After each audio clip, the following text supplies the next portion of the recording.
Forum FM.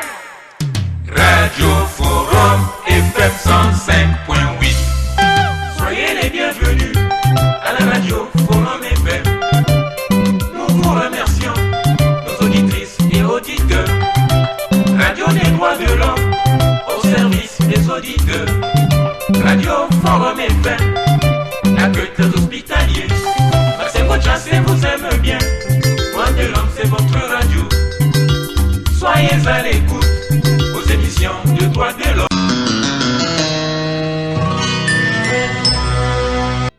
Le Forum Radio-Télévision des droits de l'homme est un média qui favorise la bonne gouvernance et l'état de droit, et non un outil qui incite à la haine. Nous avons la vocation de dénoncer les abus du pouvoir et les violations des droits de l'homme.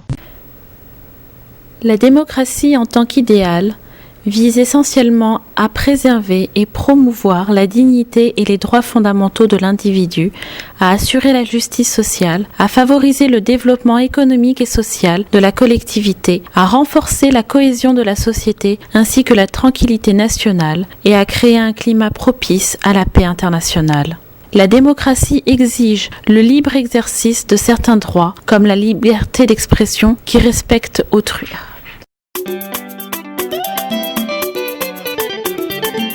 Emar le conseiller menon sangu ni tiagana mubungu sangu babingi bajimbaka nazo nabalemboza zolo mukuzaba ni mubungu dio batata na bamama weno d'histoire. Bonjour et bonsoir.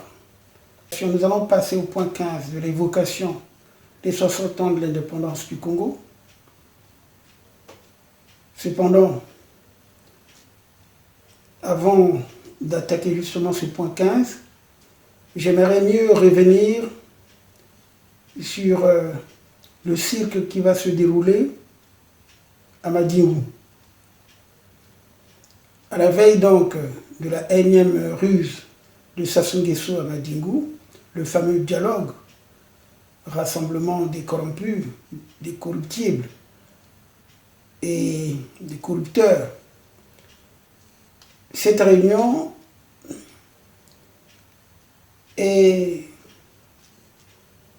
En fait, c'est une réunion de ceux qui sont acquis au centralisme démocratique, au diktat de l'homme d'Oyo, qui ne souhaite pas une véritable conférence nationale pour revoir le fonctionnement de l'État, repenser l'État avec toutes les filles et fils, c'est-à-dire les partis politiques, les détenus politiques, les exilés, la société civile et les individualités. Un dialogue, ce n'est pas un cirque où l'on invite des comédiens qui vont panser les plaies béantes ouvertes en octobre 2015. Voici 5 ans au moment où il y a eu le hold-up référendaire qui a été suivi d'une élection truquer, tronquer, trafiquer. Dialoguer, c'est réfléchir ensemble, sans discrimination, pour trouver des solutions sur les points de convergence dans le cadre de la gouvernance électorale, par exemple, la paix sociale, le développement du pays. Lorsqu'on met en place un conseil national de dialogue sous l'autorité du président de la République, cela relève d'une véritable escroquerie politique qui renforce un régime autoritaire. C'est pour cela que nous disons, on revient sur les méthodes du centralisme démocratique. Le titre, je crois, le titre 19 de la Constitution illégale d'octobre 2015 institue des conseils consultatifs nationaux. C'est la preuve qu'on est revenu aux constitutions du parti unique. Pourquoi remettre les différentes institutions satellites du parti au pouvoir?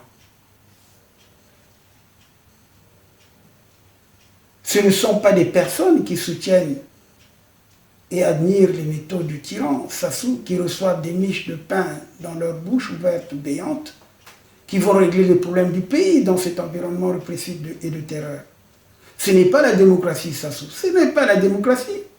Vous pouvez maquiller tout ce que vous voulez. sous forme démocratique, mais ce n'est pas la démocratie. Au contraire, vous retombez sur vos pieds en tant que dictateur, parce que un système discriminatif et de terreur n'apporte rien.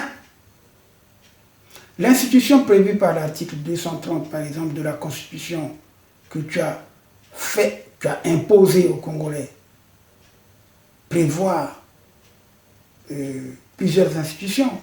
Déjà, l'article 230 prévoit un conseil consultatif des sages et des notables traditionnels chargé d'émettre des avis sur la gouvernance démocratique, culturelle et sociale de l'État et de faire au gouvernement des suggestions pouvant contribuer à une gestion politique solidaire. Mais ces comités de sages, mais tu les avais. Les comités de sages, même si ce n'était pas formalisé, institutionnalisé, mais ils étaient consultés à chaque événement. On a inscrit également dans cette constitution imposée au peuple congolais un conseil consultatif des femmes chargé d'émettre des avis sur la condition de la femme et de faire au gouvernement des suggestions visant à promouvoir l'intégration de la femme au développement. C'est l'article 232 qui le dit. Mais encore, ce conseil, en fait, c'est une façon de légitimer l'URFC qui revient en force. Une façon de partager les miettes à toutes ces femmes qui soutiennent, qui créent des associations justement pour dire Sassou, 5 ans caca. Alors, vous avez encore une autre institution. Celle-ci, c'est le Conseil consultatif de la jeunesse, qui est prévu à l'article 236 de la Constitution. Elle est chargée d'émettre des avis sur les questions liées au plein épanouissement de la jeunesse dans le cadre d'une gouvernance intergénérationnelle. Je n'ai pas compris pourquoi on peut parler entre générations, mais alors que cette jeunesse fait partie du peuple. Cette nouvelle disposition est très ambiguë. Et nous allons plus loin encore, où on met en place un conseil consultatif des ONG et de la société civile, chargé d'émettre des avis sur les questions liées à la participation des citoyens à la vie de la nation, en vue de la promotion des droits et des libertés des citoyens et des valeurs républicaines. Mais là encore, c'est une confusion, une aberration, puisque nous avons ce qu'on appelle la Commission nationale des droits de l'homme, qui s'occupe de cela. Et la Commission nationale des droits de l'homme, dans sa composition, regroupe justement les ONG, la société civile et des partenaires professionnels. Voilà l'ambiguïté. On a voulu surcharger une constitution justement pour donner des miettes à tout le monde afin de ne plus mécontenter les gens. Mais là, aujourd'hui, on nous présente un dialogue où tous les mêmes acteurs qui sont prévus dans la Constitution, ils vont y être. Mais là, alors que le débat qui se pose, c'est de la gouvernance électorale. Alors, pour la gouvernance électorale, on va convoquer une réunion à Madingu où on a exclu Paulin Makaya, le parti de Paulin Makaya, de Clément Mirassa et les autres, et certaines personnalités ont été exclues. En plus, on ne tient pas compte de ceux qui ont été emprisonnés pour des raisons également électorales.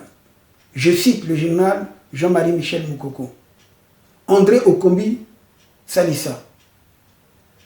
Et tous ces jeunes, tous ces étudiants qui sont incarcérés pour avoir revendiqué leurs droits, et ceux-là, leur place est où dans la société? Mais c'est un dialogue. Je veux préciser une chose encore. Lorsque on parle du dialogue, mais un dialogue, ça inclut toute forme de négociation, de consultation ou simplement d'échange d'informations entre donc le gouvernement qui dirige, l'opposition, la société civile, sur des questions d'intérêt commun liées à la vie de la nation. Mais pour pourquoi les gens ne comprennent pas que c'est une véritable escroquerie aujourd'hui qui se passe à Madimou. Le dialogue recouvre tout ce qui favorise la compréhension entre les différentes tendances. Les acteurs du dialogue politique auraient pu être tous les partis politiques sans discrimination, les personnalités, les individualités, la société civile. Or, ce n'est pas le cas en ce moment. Et rien ne se fait dans le sens d'apaisement. Certains leaders politiques sont exclus, comme je l'ai dit tout à l'heure, soit pour détention abusive ou arbitraire, et soit pour exclusion pure et simple de leur mouvement politique n'ayant pas reçu l'agrément de la dictature. Et comme je l'ai dit, donc, toutes les institutions qui ont été mises en place, comme je vous ai dit, conseil du dialogue, conseil de ceci, conseil de la femme, conseil de la jeunesse, en réalité, toutes ces institutions ne sont là que pour amadouer et corrompre une grande majorité des citoyens, qui sont tous sous le contrôle du dictateur. C'est les appendices en fait, les mouvements satellites du Parti congolais du travail qu'on met dans la Constitution pour légaliser, pour leur donner des miettes. Comme ça soit habitué au centralisme démocratique. Ils croient tromper les démocrates les plus érudits que nous sommes. Mais le centralisme démocratique est le nom donné aux principes utilisés au sein des organisations internes se réclamant du léninisme, notamment les partis politiques. Ah oui, ce terme est parfois utilisé justement comme synonyme de toute politique à l'intérieur d'un parti politique. Et c'est ce que ça soit fait. Théoriquement, l'aspect démocratique décrit la liberté des membres, justement, à discuter et débattre d'une décision politique. Et une fois que la décision du parti est votée à la majorité, tous les membres du parti doivent faire respecter cette décision. C'est ce que Mvo a révélé même lorsqu'il était à Jacob, en Caï. Lorsqu'il dit qu'il avait pris connaissance, je crois, il a dit la commission de contrôle du parti du PCT est avec lui, et voilà. Mais il n'a rien à voir avec le parti politique, parce que c'est une institution indépendante qui doit réguler l'information. Alors on se pose même la question, les membres du Conseil économique, social et environnemental, qui a été mis en place au titre 11 de cette Constitution, auraient pu se saisir justement des questions qui vont être développées au dialogue, soi-disant au dialogue. Et d'ailleurs, ce Conseil économique, social et environnemental, c'est même une aberration. On a enlevé le Conseil économique, social, culturel. On aurait pu mettre le Conseil économique, social, culturel et environnemental. On oublie la culture. C'est pour ça que le Congo, à Brazzaville, il n'y a même pas une seule salle de cinéma. La culture est méprisée. Nos artistes souffrent. Le Congo qui rayonnait sur tous les plans, sur le plan artistique. Aujourd'hui, le Congo doit être classé parmi les derniers pays africains qui s'occupent de l'art, de la culture. Regardez dans quelles conditions sont nos artistes, nos musiciens. Alors, vraiment, je pense que c'est une aberration. Il fallait bien justement parler de cela. Parce que nous savons très bien que le Conseil économique et social pouvait être consulté pour justement régler le problème. Ça devient passionnant. Passionnant. Forum FM 105.8. Forum FM 105.8. Oh Maurice, c'est génial. C'est génie. Bon bah c'est pas tout ça où j'en étais moi. Forum FM 105.8. Grand, géant, génial. Je voudrais d'abord remercier de nombreux téléspectateurs, pour ne pas dire les nombreux abonnés à notre chaîne YouTube vidéo FRTDH, puisque l'évocation des 60 ans d'indépendance du Congo connaît beaucoup de succès. Comme annoncé, l'évocation d'aujourd'hui, qui concerne justement la séquence sur des événements du 22 février 1972, aura pour personnage central le lieutenant Mundele Ngolo Benoît, commandant de la milice populaire. Nous pouvons dire que ce choix va de soi du rôle important accepté et assumé en partie par l'intéressé le 22 février 1972, ainsi que celui qu'il joue autour de Sassou Nguesso depuis le coup d'État du 5 février 1972. Mundele Ngolo Benoît est bien l'homme qui fut chargé par Ange Diawara,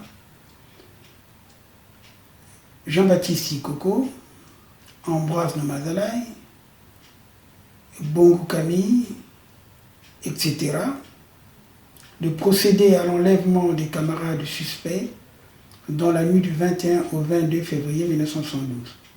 Enfin, comme l'avait mentionné justement Maître Aloïse Mudile Nomasengo dans le Front commun numéro 21, qui est là, publié en juillet 1985, sa foudroyante carrière, tant politique que militaire, depuis 1968, lui vaut bien ses égards de notre part. Simple milicien à la veille du coup d'État du 31 juillet 1968, coup d'État dirigé par le capitaine Marien Ngouabi, il se retrouva sous-lieutenant au mois d'août 1968, uniquement parce que ce coup d'État avait réussi. Ensuite, c'est parce que ce jeune homme, qui avait moins de 30 ans à l'époque, qui avait vraisemblablement 26 ans, qui n'était que simple milicien, avant le 31 juillet 1968, et qui, sur le plan professionnel, était un agent des PTT, passera donc sous-lieutenant.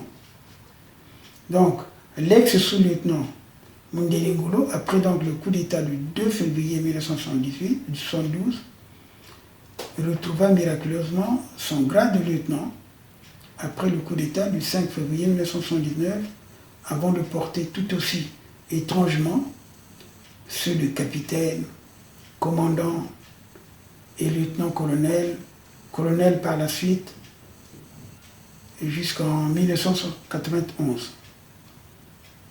Mundele Ngolo devient général de brigade en 1998 et général de division après 2002. Donc, comme nous avons dit, ce jeune né à Tchambicho, comme il va le dire lui-même, dans la contrée d'Oyo, qui était agent des PTT avant qu'il se lance dans la politique ou bien dans la milice populaire. Il a été nommé donc ministre des Travaux publics et de la Construction en 1979 et de 1979 plutôt à 1989 au cours de la première présidence de Denis Sassou Nguesso. Et d'ailleurs, il va combattre pour ce dernier, c'est-à-dire pour Sassou Nguesso, durant la guerre civile de juin à octobre 1997. On a cette vie, mais une seule radio. Une seule radio. Forum FM 105.8.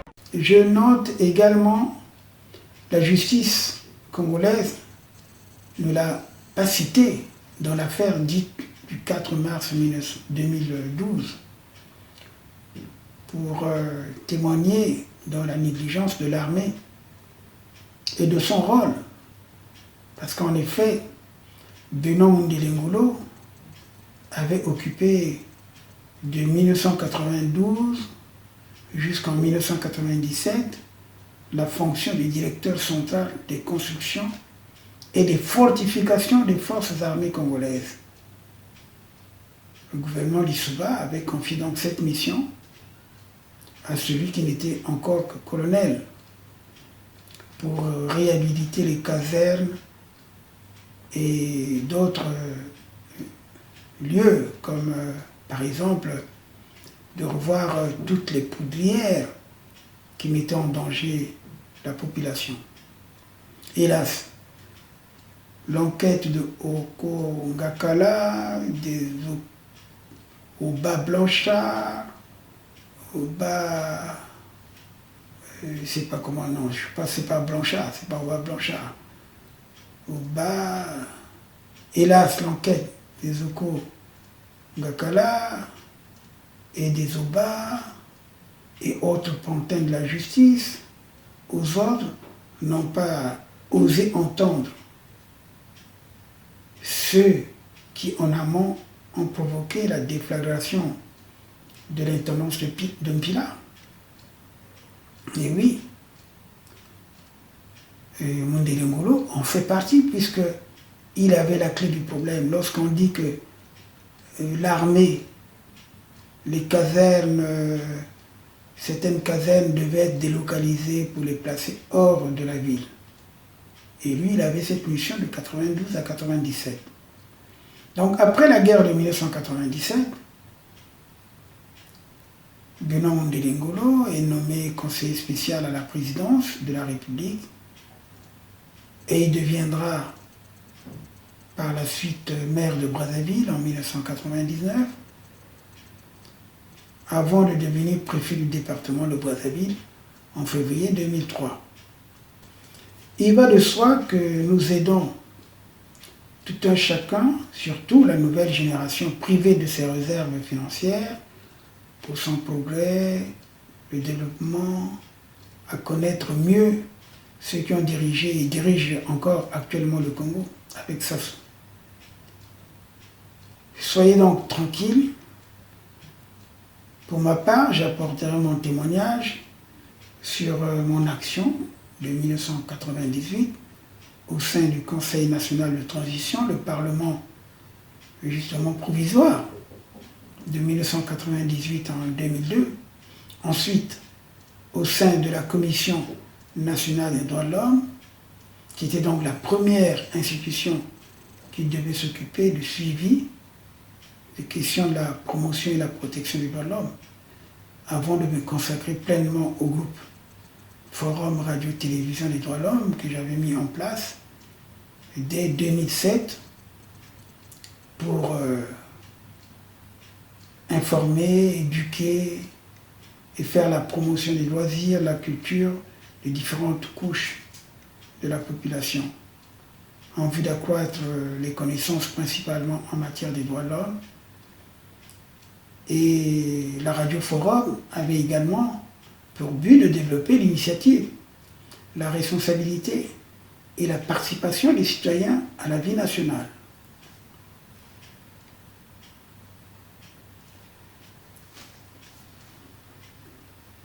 Comme nous l'avons dit plus haut, donc suivez l'audition de Mundele Ngolo, considéré comme le héros. Comme l'a si justement bien dit Maître Moudileno Massengo, notre référence et notre mémoire collective ne doit pas être diluée. Il se peut que, certes, que de nombreuses personnes concernées par notre évocation trouvent gênant, voire injurieux ou offensant nos propos ou notre évocation lorsqu'on parle de leur rôle, de leur contribution ou même de leur manière de détruire le tissu national par leur égoïsme, par leur orgueil ou les sentiments tribaux régionaux. Mais mes chers frères et sœurs, mesdames, mesdemoiselles et messieurs, l'histoire c'est l'histoire. L'histoire est l'histoire. celle-ci continue à nous suivre, à s'attacher à nous. Quand même nous souhaiterions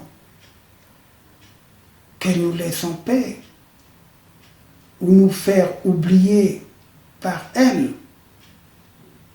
Ce qu'il faut faire à cet égard, ce n'est pas fuir notre passé, mais l'assumer, c'est-à-dire expliquer, dire pourquoi on a pu passer par tel ou tel cheminement,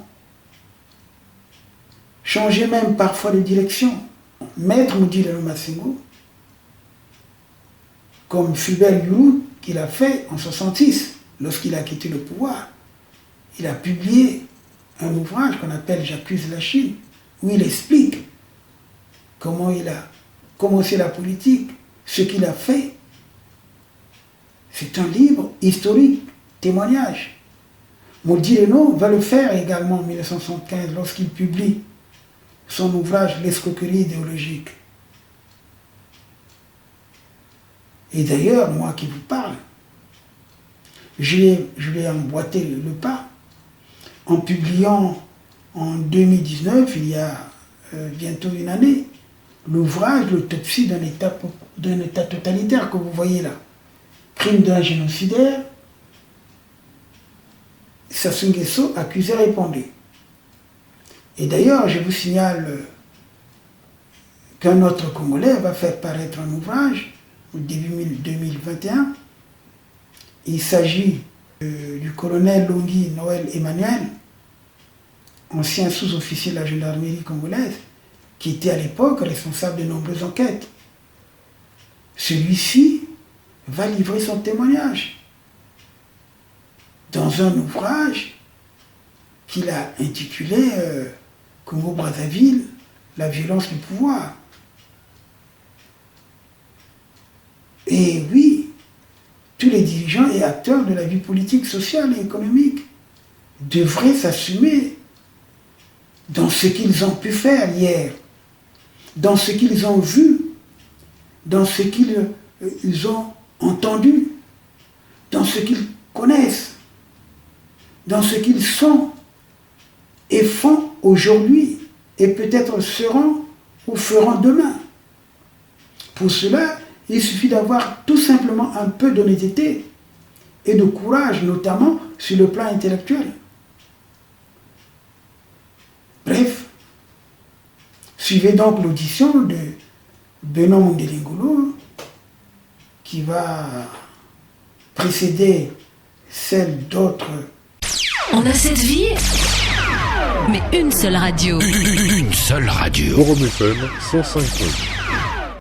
Attachez vos ceintures. Attachez vos ceintures. Forum FM 105.8. Vous fait voyager. Maintenant. Là, je mets Bombokani là, puisque je viens de prendre l'affaire d'Anvienne 22 pour parler de Moundélé Ngolo. Je vous lis donc l'audition de Moundélé Ngolo. Il est interrogé par Pascal Moissy-Pouceau, président de la commission d'enquête, faisant comparaître le ci-après désigné qui, sur interpellation successive, nous déclare d'abord son état civil. Je me nomme Moundélé Benoît. Vous voyez, il n'y a pas Ngolo encore. Je me nomme Moundélé Benoît. Je suis de nationalité congolaise. Je suis né le 22 septembre 1945 à Oyo, PCA du 10, région de la Cuvette. Je suis fils de Feu Magloire et Ibara Marie-Caroline, lieutenant de l'armée populaire nationale, commandant des milices populaires. Je suis marié à la nommée Badiata Albertine, père d'un enfant. Je n'ai jamais été condamné ni poursuivi en justice. Je ne suis pas divorcé. Je suis domicilié route de l'artillerie, case numéro 481, Campila, ou case 602, quartier riverain de Wenze, ou encore 277 rue Ludima. Alors, sur les faits, voilà ce qu'il dit. Le samedi 19 février 1972, je suis resté dans mes occupations habituelles de commandant de la section des milices populaires jusqu'à midi, après quoi je suis rentré chez moi manger, me changer, puis aller au match de basket au centre sportif de Bakongo vers 15h30. Je suis allé au match en compagnie des camarades Ebalé Victor, sergent-chef, le sergent Ibot, Marcel et Alekos. Le match terminé, je suis rentré chez moi me changer. De là, je suis ressorti prendre ma camarade à Bakongo, Dianzinga Jeanne. Ensuite, je suis parti chercher ma voiture personnelle chez le camarade Bongo. Le dernier m'a dit que ma voiture était sortie avec le lieutenant Ekou André. Je suis revenu prendre le camarade Ebaka Jean-Michel chez lui pour une sortie avec le camarade Kader que nous avons récupéré en passant chez lui. J'ajoute que les camarades Ebaka et Kader étaient également accompagnés de leurs amis. Nous sommes allés danser chez Diallo jusqu'à 23h environ. De là, nous sommes allés au relais aérien où nous sommes restés jusqu'à 0h30. 1 heure environ, heure à laquelle nous avons décidé de rejoindre chacun son domicile. J'ai terminé donc ainsi mes activités de la journée de samedi. Je déclare que pendant toute la journée de samedi, je n'ai absolument eu à parler politique. Cependant, j'en avais manifesté l'intention au camarade Ibaka Jean-Michel qui m'avait répondu que le milieu était mal choisi. Nous sommes dimanche 20 février 1972. Il était environ 8h30. Quand je me suis levé, je suis allé à Maya chercher ma voiture chez le camarade Bongo Camille. Comme il était sorti avec. On a cette vie, mais une seule radio. Une seule radio. Forum FM 105.8. J'ai décidé de rentrer chez moi. Sur mon chemin de retour, j'ai rencontré par hasard le camarade Ebaka Jean-Michel. C'est en ce moment que je me suis joint à lui pour aller au stade de la Révolution, où il était, alors je crois que c'est mal transcrit, où il était participé à un match. De handball qui opposait son équipe à celle de l'Étoile du Congo. Son équipe devant jouer en deuxième position, il m'a proposé de perdre du temps, d'aller assister à d'autres matchs au centre sportif de Bakongo. De là, nous sommes repartis au stade de la Révolution. Et comme les déplacements du stade de la Révolution au centre sportif de Bakongo se sont effectués dans ma voiture,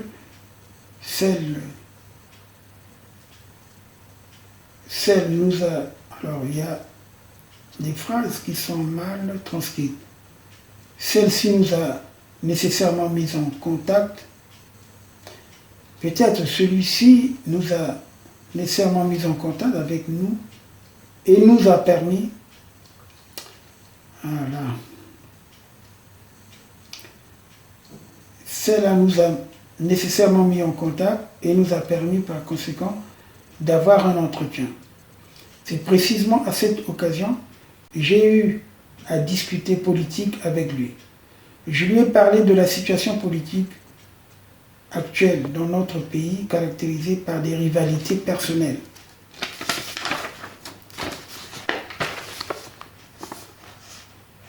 D'amour propre des responsables, ce qui a mené une espèce de manque de pouvoir caractérisé par une indiscipline et les attitudes erronées des militants, égalitarisme absolu, ultra-démocratisme, etc.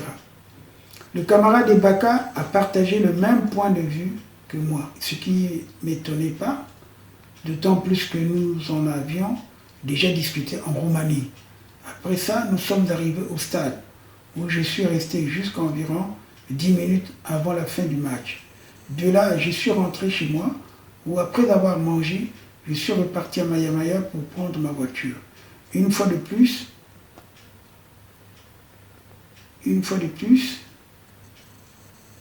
j'ai manqué le camarade Bongo.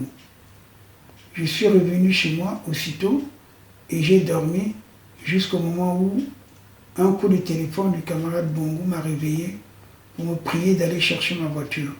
Il était environ 15 heures. À bord de la voiture de fonction, je suis allé au domicile du camarade Nomazalaï pour rejoindre le cortège qui devait saluer le chef de l'État à son départ pour Pointe-Noire. Malheureusement, je suis arrivé en retard, le cortège étant déjà parti. De là, je suis allé rapidement à la direction des milices, signer le mot de passe et ensuite j'ai rejoint les autres à Maya-Maya. Je précise que pendant que j'étais à la direction des milices, est passé le cortège présidentiel, ce qui ne m'a pas permis d'être au premier rang avec les autres responsables pour saluer le camarade président du comité central. Aussitôt, après le départ du président, je me suis rendu au domicile du camarade Bongo pour récupérer ma voiture. Une fois encore, je l'ai manqué et je suis parti à Bakongo chez ma camarade. Très fâché du fait que je n'arrivais pas à récupérer ma voiture depuis 2 jours, j'y suis resté jusqu'à 17h environ. Après, je suis retourné chez moi. Vers 19h, j'ai vu arriver chez moi le camarade Bongo à bord d'une autre voiture d'ailleurs pour m'apprendre que ma voiture était en panne chez lui. Je précise que lorsque Bongo était chez moi, il était accompagné du camarade Atondi. Je me souviens aussi que Bongo m'avait parlé d'une entrevue qu'il venait d'avoir avec les étudiants du lycée Chaminade. À noter qu'il ne m'a pas révélé la teneur de cette entrevue. Après leur départ, je n'étais plus ressorti. Il est lundi 21 février 1972, après mon réveil et mes ablutions, je suis arrivé à mon lieu de travail. À 7 heures, je me suis aussitôt mis à m'occuper de la préparation matérielle du CAT1. Les encadreurs de la milice entre 10 et 11 heures. Je suis parti de mon lieu de travail pour Bakongo, rendre visite à ma copine, la nommée Badiata Jeanne. Mais arrivé à hauteur du contrôle financier, je me suis vu avec Ange Diawara. C'est bien lui qui, par son mouvement du salut de la main ainsi que celui de ralentir sa vitesse, j'avais immédiatement compris qu'il fallait m'arrêter. Je me suis effectivement arrêté, je l'ai aussitôt joint. Il m'a dit, Yombi prépare un coup d'État. Il fallait prendre des mesures pour contrecarrer cela. Il m'a prié pour ce fait de m'adjoindre aux camarades du génie Ndala et Mwangaza pour être en défensive. Il avait ajouté ceci. On pouvait attaquer avant que Yombi et ses éléments passent à l'action. Je lui ai fait comprendre que présentement, je me trouvais à la tête des milices et par conséquent, je ne pourrais répondre à aucune situation qui naîtrait au génie. J'avais ajouté que pour ce qui me concernait, personnellement, pour des raisons qui sont miennes, j'assurerai ma défense à domicile. Sur ces propos, nous nous sommes séparés et j'ai fait demi-tour pour rejoindre la direction des milices. Vers midi, j'ai rejoint mon domicile à 15 heures dans le cadre de mes fonctions. Je suis allé au quartier général, parler aux encadreurs des miliciens en présence du lieutenant Issambo. J'ai profité de cette occasion pour désigner, dans le cadre de ma protection tant personnelle que morale, direction des milices, 10 combattants encadreurs de miliciens pour renforcer la garde. À la garde descendante, j'ai demandé 5 miliciens volontaires pour passer la nuit à mon domicile. Lorsque je suis rentré dans mon bureau, j'ai trouvé une note de service signée du chef de l'état-major général demandant de renforcer les mesures de sécurité pour la nuit du 21 au 22 février 1972. J'ai pris cette note et eu le raisonnement suivant. Lorsqu'il y a des mesures de sécurité habituellement, l'état-major appelle tous les chefs de corps et les informe brièvement de la situation.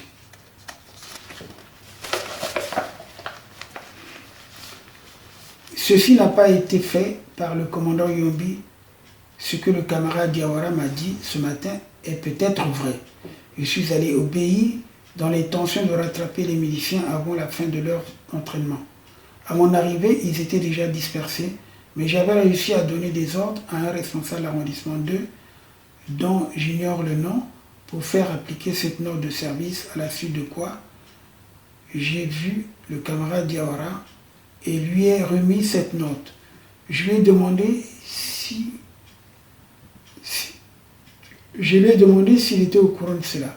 Il m'a répondu par la négative, mais il a ajouté que cela était la preuve de ce qu'il m'avait rapporté le matin. Les lieutenants Ikoko et Matimbu étaient présents au moment où ceci se passait. Sur place, Diawara m'avait communiqué le nom des gens que voici. Lieutenant Ngolo, sergent Obuka, lieutenant Ngolo, sergent Obuka, Ngongo, lieutenant Mbouli, Victorien, M. Opande, qui devait être arrêté par le génie. Il m'a recommandé de discuter avec le lieutenant Dala. Je lui ai répété que je n'étais pas responsable de la situation qui pourrait arriver au génie. Mais pour ma part, je prenais les précautions suivantes pour ma défense personnelle. Je resterai chez moi avec 5 miliciens pour me garder. Je ferai évacuer ma famille et je prendrai Osombo, qui est un membre du comité révolutionnaire de Talangaï, parce qu'on m'avait dit que ce dernier me voulait du mal et qu'il avait prouvé pendant la période après le discours présidentiel du 23 novembre. J'ai dit qu'il avait prouvé parce qu'effectivement, par ses agissements, il s'est toujours arrangé pour soulever les camarades miliciens de son arrondissement contre moi en tant que commandant national des milices populaires. Après cet entretien avec le camarade Diawara, il était environ 18 heures. Je suis rentré chez moi en passant par chez le combattant Ntsaï, à qui j'avais demandé de rester avec moi. Compte tenu du climat d'insécurité qui régnait à mon niveau de passer la nuit chez moi en route, le camarade Ntsaï m'a demandé de quoi il s'agissait. Je lui ai répondu que j'avais l'impression qu'il devait y avoir un changement cette nuit et je ne sais pas de quelle tendance. Je précise que par changement, j'entends coup d'État. J'ai dit que je ne savais pas de quelle tendance serait ce changement parce que d'un côté, le camarade Ange Diawara m'avait dit que le coup d'État serait de droite et de l'autre côté, par l'entretien que je venais d'avoir avec le camarade Ange Diawara, j'ai eu l'impression que s'il y avait un coup d'État de droite, il réagirait en contre-attaquant. Je précise cependant que Diawara m'avait néanmoins dit que la meilleure formule était de dévancer cette éventuelle action de droite. C'est d'ailleurs dans cette idée qu'il m'avait demandé la collaboration avec Ndala Benjamin et Mangaza pour une coordination éventuelle au niveau du génie de neutraliser les éléments dont j'ai cité les noms plus haut. En arrivant chez moi à 19h environ, j'ai trouvé les combattants Bongo et Mumbende, auxquels j'avais demandé également de passer la nuit avec moi. Je leur ai expliqué dans les mêmes termes ce que j'avais dit à Ntsaï. Un instant après, sont arrivés les 5 miliciens que j'attendais également chez moi. Puis je suis sorti voir le milicien Nzila, Paul, que j'ai manqué par 2 fois. J'ai alors prié ses voisins de lui faire la commission, venir chez moi. Il s'est présenté à moi quelques instants plus tard. Avec lui, nous sommes allés voir les miliciens Gabomi, Gakeni, comme ils étaient absents. J'ai prié la femme du premier, c'était de dire à son mari que j'avais besoin de lui. Quant au second, la commission a été faite également par la même femme. À 20h environ, ces 2 éléments m'ont rejoint à mon domicile. Comme ils étaient en tenue civile, je leur ai demandé d'aller porter la tenue de la milice avec mission de me ramener au Sombo, membre du comité révolutionnaire de Talangaï. C'est ce qu'ils ont fait. Je dois vous préciser que les 2 miliciens sont allés chercher au Sombo sans armes. J'avais oublié de préciser que j'ai reçu chez moi, avant l'arrivée de 5 camarades dont il est question plus haut, la visite du camarade lieutenant Dala Benjamin. Ce dernier m'avait demandé si j'avais vu le camarade Ange. Je lui ai répondu par l'affirmative en lui faisant en plus le compte rendu de l'entretien que j'avais eu avec Diawara Ange. j'ai ajouté que s'il voulait s'entretenir avec moi, il fallait qu'il passe aux environs de 21 heures. J'avais prié le camarade Ndala, Benjamin, de repasser chez moi aux environs de 21 heures pour me permettre d'évacuer ma famille. J'avais prié le camarade Ndala, Benjamin, de repasser chez moi aux environs de 21 heures pour me permettre d'évacuer ma famille et mettre en place le système de sécurité dans ma parcelle. Et permettre également au camarade Ndala de contacter les camarades du génie auxquels il pouvait avoir confiance. Il y est revenu aux environs de 22 heures. Quelques instants après, le sergent Bouiti Makosso, le caporal-chef Pomabia et le combattant Konkou nous ont rejoints. Je me suis trompé. Ce sont plutôt les trois précités qui sont arrivés chez moi avant le lieutenant Ndala. Un moment après, il est ressorti pour chercher le capitaine Kimboala, le lieutenant Matessa et l'aspirant Debeka. J'ai manifesté mon étonnement d'entendre prononcer les noms de ces derniers pour la raison qu'ils ne sont pas du génie. D'une part, et aussi, surtout, que nous ne partageons pas les mêmes points de vue politiques. Je signalerai par ailleurs qu'à l'occasion d'une rencontre fortuite que j'ai eue avec le lieutenant Matessa Bakongo, j'avais accepté un rendez-vous qu'il m'avait demandé pour passer chez moi le vendredi 18 février 1972 à 14h. Il est effectivement venu le vendredi, mais à 14h45. Et comme je ne sentais pas le besoin de discuter avec lui, j'avais sous prétexte que quelqu'un d'un autre milieu passerait chez moi précisément à cette heure-là. Donc, reporter ce rendez-vous pour dimanche, mais cette fois-ci sur la route de Nkala, et c'était à moi de passer le prendre chez lui. En définitive, ce rendez-vous n'a jamais eu lieu.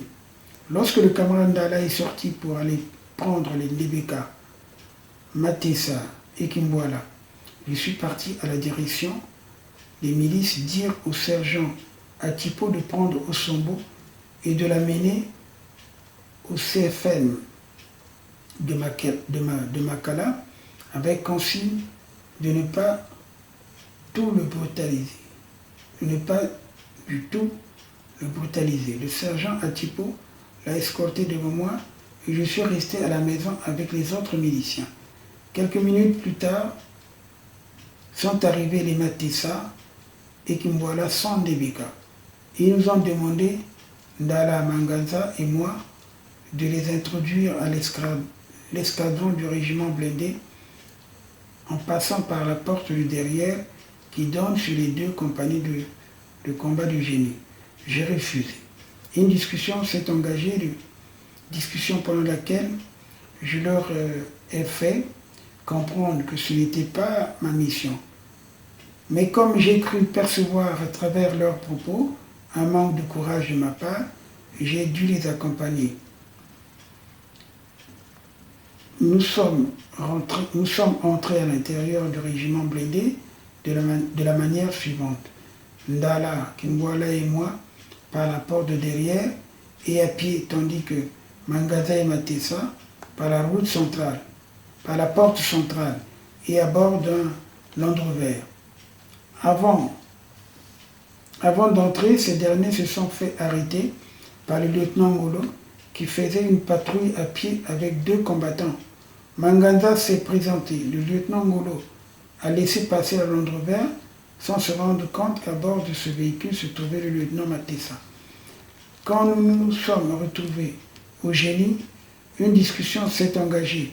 Discussion au cours de laquelle ils se sont posés un certain nombre de questions, entre autres, comment prendre le commandement du régiment, comment faire pour avoir la confiance des combattants, comment neutraliser le lieutenant Ngolo, commandant du régiment blindé. Comme j'ai vu que la discussion ne me concernait pas directement, je me suis retiré chez moi, où je suis resté jusqu'au matin. Lorsque l'alerte avait sonné, j'avais demandé aux combattants du génie qui avaient passé la nuit chez moi de rejoindre leur compagnie. À 6h30, je suis allé à la direction des milices. En route, j'ai rencontré le sergent-chef Okombi, qui m'a fait signe de rentrer à l'état-major. Je suis passé outre pour aller d'abord m'enquérir de la situation qui prévalait à mon lieu de travail.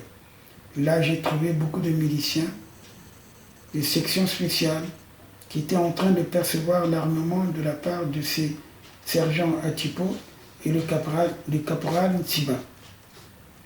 Les encadreurs de la milice qui devaient suivre le stage de la CAT1 se trouvaient également sur place et percevaient l'armement. Après le rassemblement de tout ce monde par moi-même, je leur ai dit il faut prendre la position défensive autour de la direction.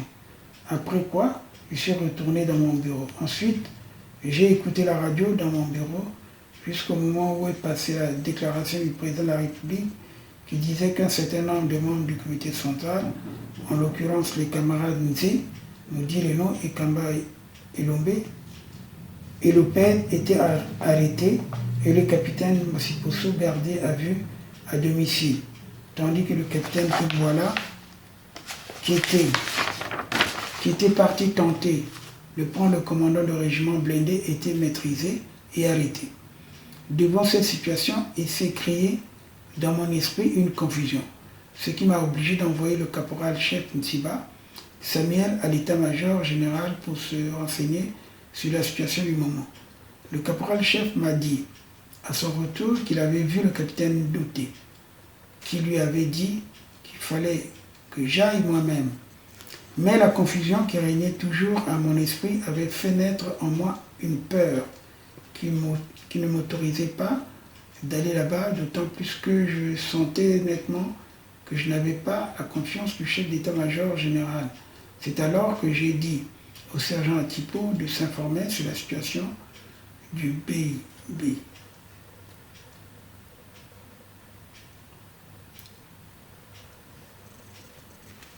Le sergent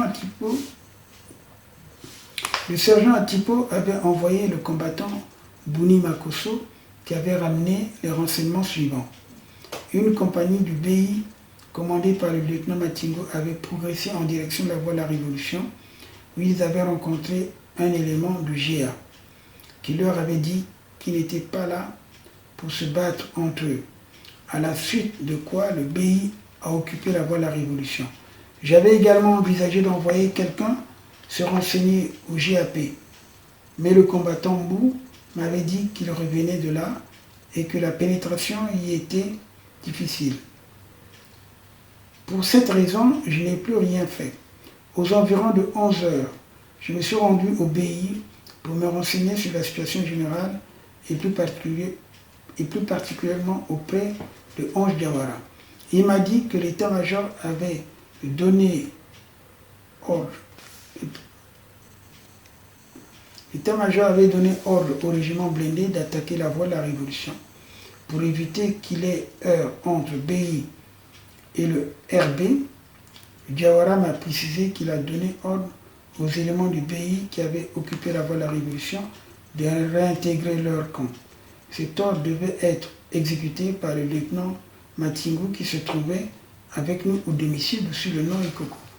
À ma question, ce qu'il entendait faire après le repli du BI, Diawara m'a laissé entendre qu'il préférait quitter Brazzaville sans autres précisions. Les camarades Nomazala et Matissa et moi avons tenté de le persuader de rester afin de trouver une solution politique à cette situation. Mais il est resté sur sa position de partir vers une direction qu'il ne nous a pas révélée. En raison de ce qui précède, j'ai dit à Diawara que je devais reprendre Osombo qui était gardé à vue au CFM pour le libérer. Il a donné son consentement devant Ikoko. Un moment après, Ikoko et moi sommes rendus à Mayamaya chez les parents afin d'obtenir le point de vue du camarade Bongo. Compte tenu de la situation qui prévalait, là-bas nous n'avons pas pu discuter avec Bongo.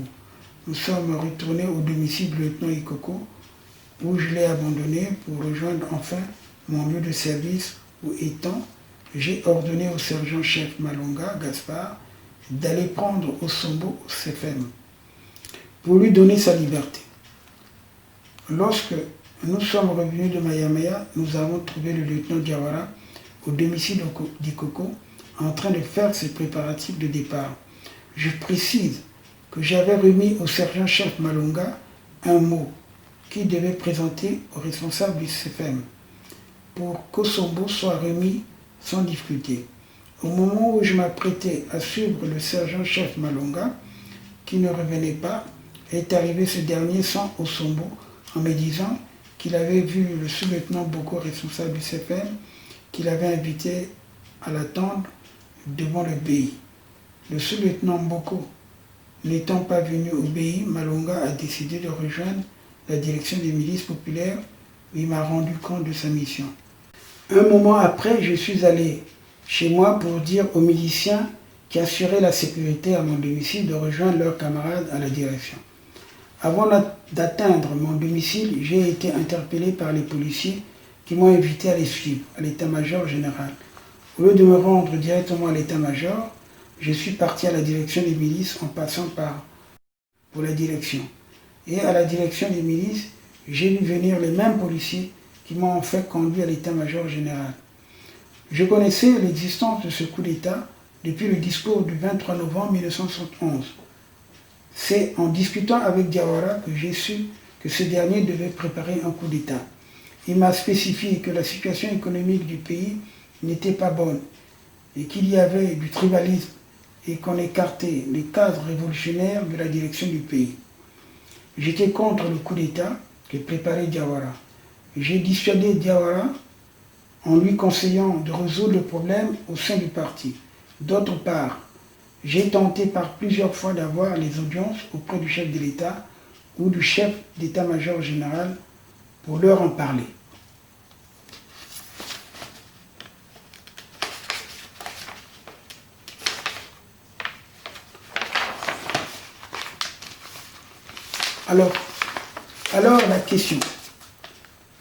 Alors la question. Vous, en tant que membre du comité central, vous aviez comme Diawara droit à la parole. Bon, question. Vous, en tant que membre du comité central, vous aviez comme Diawara droit à la parole au sein du parti.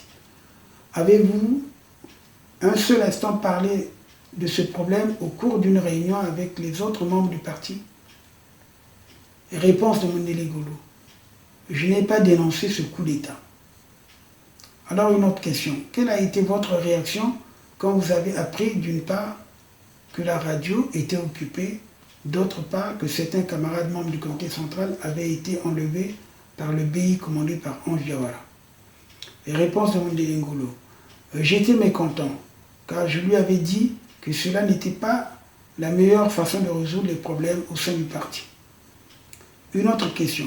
Vous dites que vous n'êtes pas d'accord de la façon de faire Diawara. Pourquoi avez-vous enlevé Osombo et l'avez placé à Makala? La réponse. J'avais de fortes présomptions qu'en pareille situation, Osombo pouvait me faire du mal.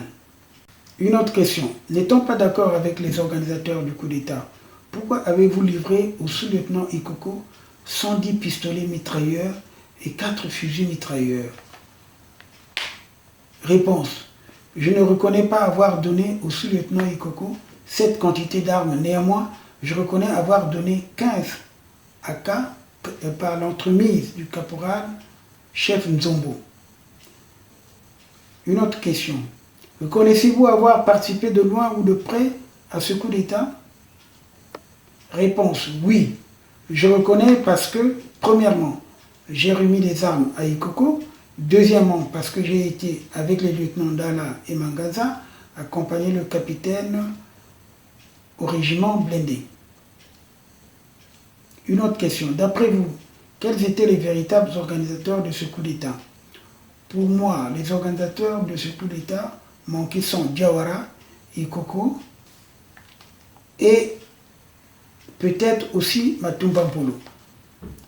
Combien de réunions avez-vous tenues au mois de février courant et quels ont été les participants? Je reconnais avoir participé à une réunion nocturne qui qui s'était tenu au domicile du frère jumeau d'Ikoko, dans la rue Mboko, non loin de l'avenue Maya Maya, à laquelle avaient pris part les camarades Diawara, Matumpampolo, Ikoko, Atondi, Bongo, Aswan, Debeka, Fungi, Alphonse et moi-même. Quel a été l'ordre du jour de cette réunion? Réponse de Mondele Ngolo. L'ordre du jour de cette réunion était l'analyse de la situation politique générale et possibilité de redressement. Je dois vous préciser qu'il s'agit ici d'Assois, le lieutenant. Je regrette sincèrement de ne pas avoir eu le temps de discuter avec le chef de l'État et avec le chef de l'État-major général, bien qu'ayant à plusieurs reprises manifesté le désir de les rencontrer. Je sollicite le bénéfice de la grâce présidentielle et la clémence du tribunal. C'est tout ce que j'avais à déclarer. Dans le procès verbal, qu'après lecture faite par lui-même, le nommé Mondele Ngolo Benoît déclare persister et signe avec nous, l'officier de police.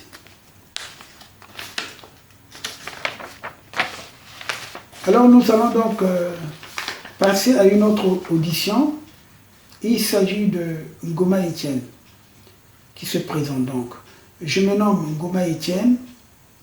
Je suis né vers 1945 à Pointe-Noire. Je suis de nationalité congolaise. Je suis fils de Bati François et de Makanga Marie. Je suis sergent de la peine en service au BI. Classe 1966. Je suis célibataire sans enfant. Je n'ai jamais été condamné, je ne suis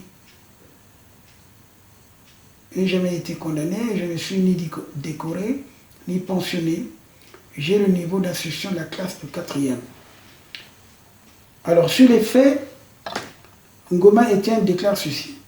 C'était dans la nuit du lundi 21 au mardi 22 février 1972. Il était 22h environ quand un combattant du BI est venu me réveiller chez moi au camp pour me dire que le lieutenant Ikoko aurait besoin de moi. Je me suis exécuté et présenté chez cet officier, notre commandant de compagnie.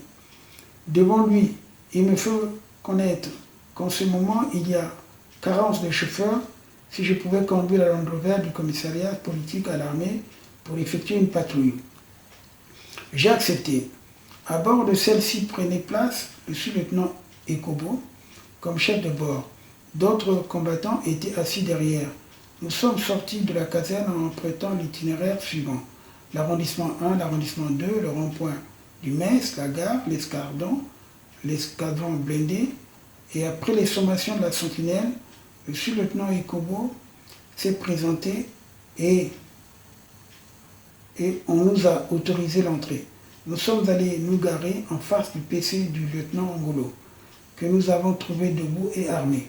Après s'être rassuré, il s'est rapproché de notre voiture et je lui ai dit de passer de l'autre côté voir le sous-lieutenant Ekobo. Les deux officiers se sont dirigés vers le bureau du lieutenant Ngolo. Les autres combattants et moi, nous sommes restés dans la voiture. J'ignore ce qu'il faisait, ce qu'il disait. Un instant après, le sergent Mubangani du régiment blindé vient me demander que se passe-t-il, que ça n'allait pas. Le sous-lieutenant Ikobo vient d'être désarmé. Je lui retorquais que je n'en savais absolument rien. Un autre combattant est arrivé et me demande ce qui s'est passé, car le sous-lieutenant Ikobo passait un mauvais moment. Il me semble qu'on le molestait. On a cette vie, mais une seule radio. Une seule radio. Forum FM 105.8. Attachez vos ceintures. Attachez vos ceintures. Forum FM 105.8. Vous fait voyager. Maintenant. Je précise que je n'ai pas bougé de ma voiture. Au même instant, vers 3h ou 0h, est arrivé le capitaine Kimwala Nkaya.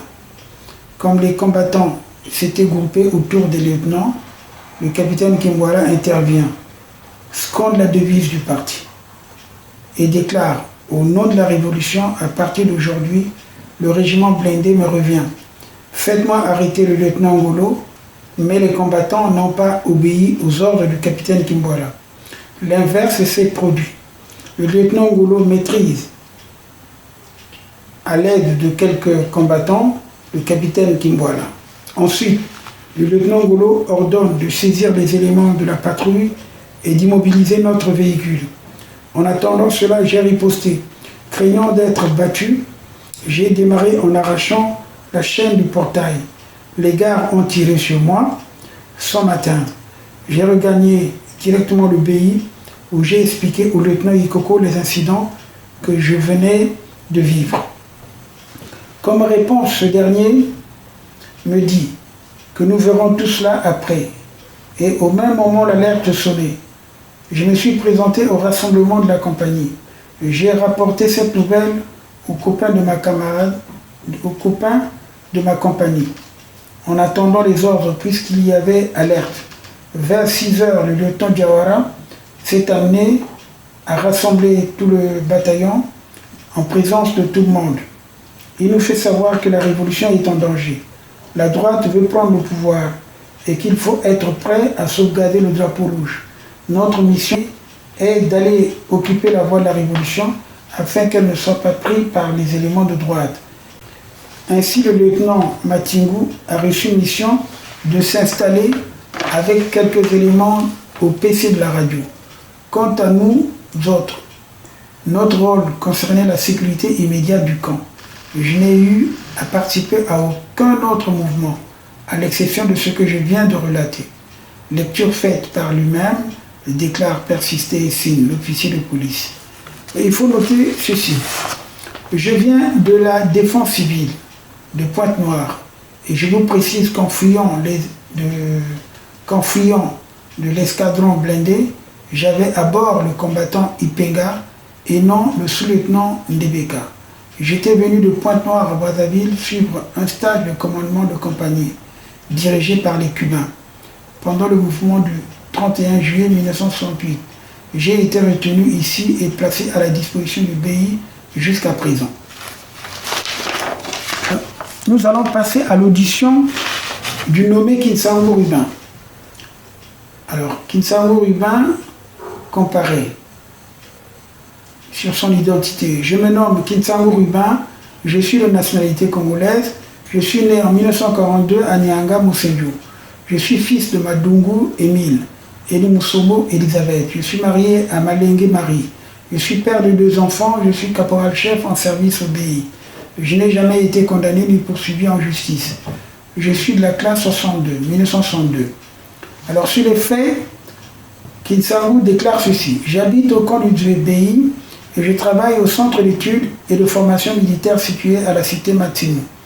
C'est mardi matin vers 5h30 et j'ai été réveillé en sursaut par les coups de rafale d'une arme automatique. Coup de feu tiré vers le poste de police. Je me suis habillé rapidement avec mon arme. Je me suis dirigé au poste de police, arrivé au poste de garde, à ma grande surprise, et j'ai noté la présence des combattants de ma compagnie embarqués dans un camion. D'autres compagnies étaient rassemblées plus bas dans le camp. C'est là que j'ai eu à demander à certains camarades combattants pourquoi on avait tiré. L'un d'eux m'apprend qu'on vient de tirer sur le capitaine Mwasipusu. J'étais inquiet.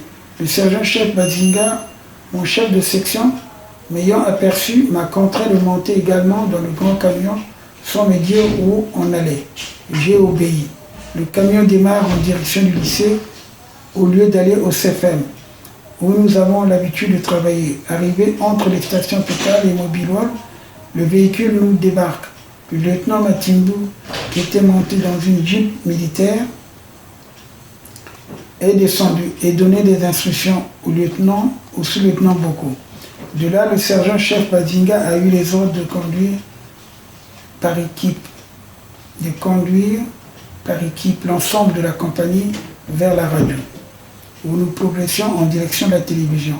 Avant cela, j'ai eu à demander aux camarades où on nous amenait. Pour me satisfaire, on me dit qu'on allait renforcer la radio car Pour me satisfaire, on me dit qu'on allait renforcer la radio car la révolution était menacée. À notre arrivée à la radio, j'ai constaté la présence de quelques éléments du BI, plus ceux de la GIA, déjà en place. Un instant après, arrive un officier du quartier général du GA. Arrive un officier du GA qui se plaint d'être relevé alors que la garde de la radio leur révélait. Avec ces hommes, ils ont évacué les lieux. Le contrôle de la radio est resté entièrement aux hommes obéis.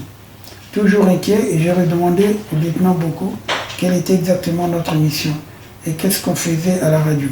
Ce dernier me répond qu'il n'en savait rien non plus. À un moment donné, sont arrivés les lieutenants Diawara et Mantessa dans une jeep militaire. Ils invitent le sous-lieutenant Boko à aller à leur rencontre.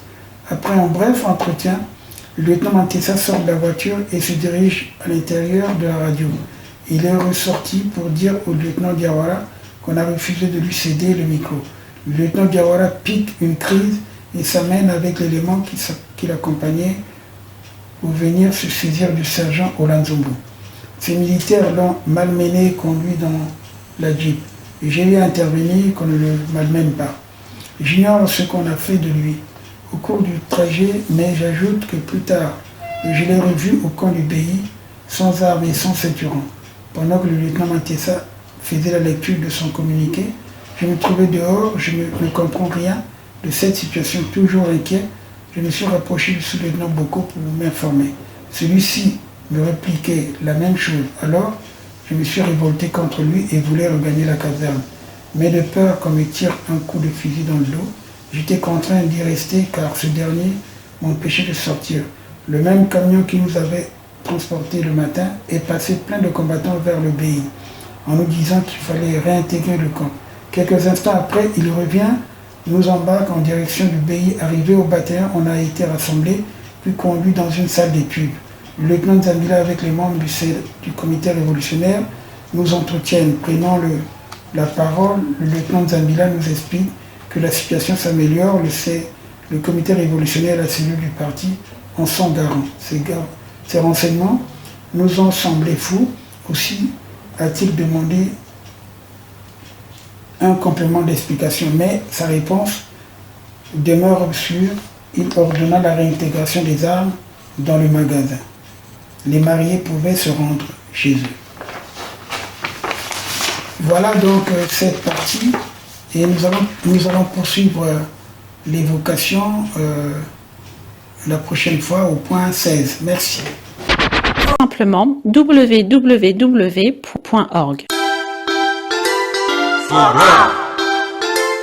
Forum FM.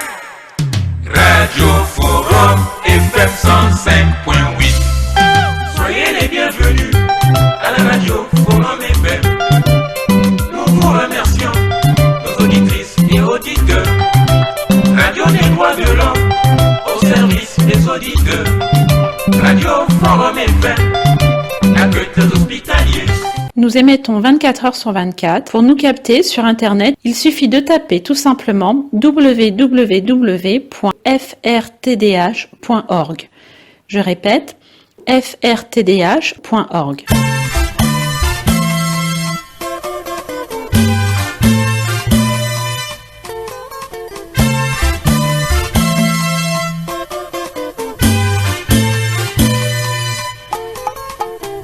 frtdh.org. Je répète, frtdh en un seul mot.org.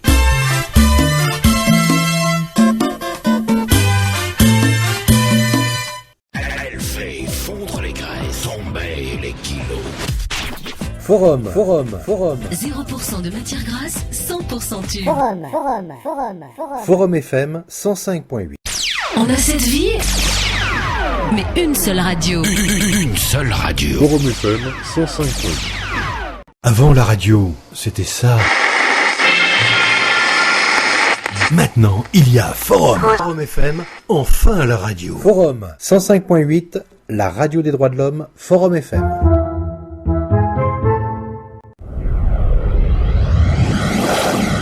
Vous avez demandé la musique, ne quittez pas. Forum FM 105.8. Vous avez demandé la musique, ne quittez pas.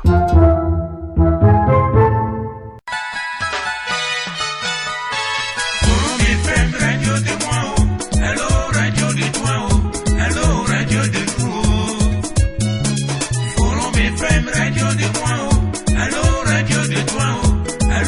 radio de nous. 105.8 Radio Forum, radio et droits de l'homme, la voix de sans voix. Okoyoka sango ya français, sango ya lingala, sango ya munukutuba, sango ya Afrika, sango ya Europa, Amerika na Asia.